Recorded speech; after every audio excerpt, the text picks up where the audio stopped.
बिना सुना सुना लागे मोर हर एक सांस रे। हंसी मोर हर खोगे गोरी, आँखी में बस आंसू के प्यास रे। तोर बिना सुना सुना लागे मोर हर एक सांस रे। नैना खोजे दिन रात तोला, टूट गे मोर हर आस रे।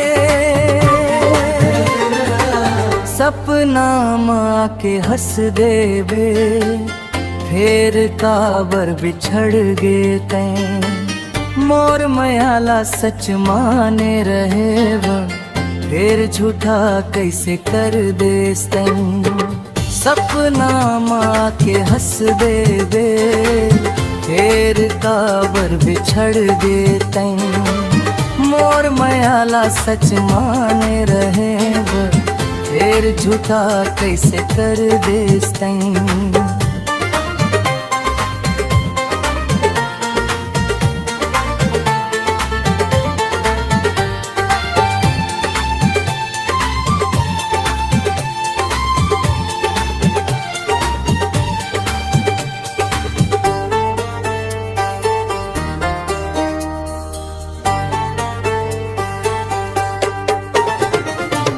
दिल के भीतर आग सुलगे, चैन मोर हर जरे वो।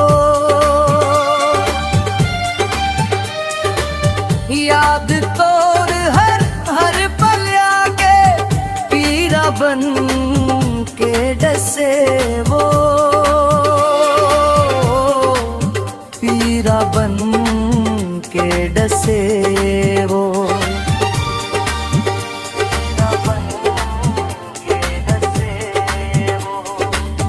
जीत हम फिर हार जावत, तोर बिना मैं क्या करूं हो। नैना तर से तोर दर्शन पर, तोर बिना मैं कैसे रहूं वो।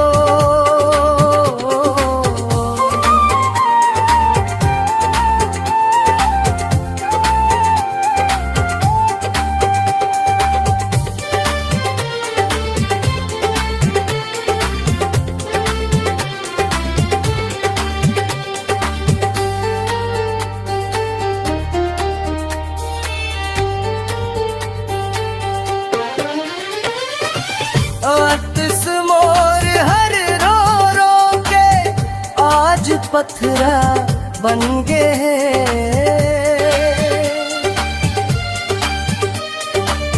मोर जिंदगी में उजाला नहीं, अंधियार बस छा गए।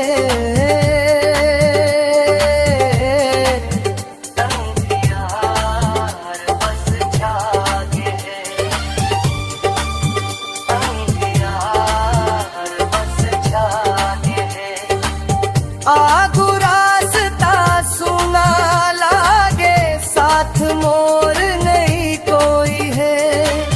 तोर नाम जपथव रात दिन, दुख में अबड़ टोले है।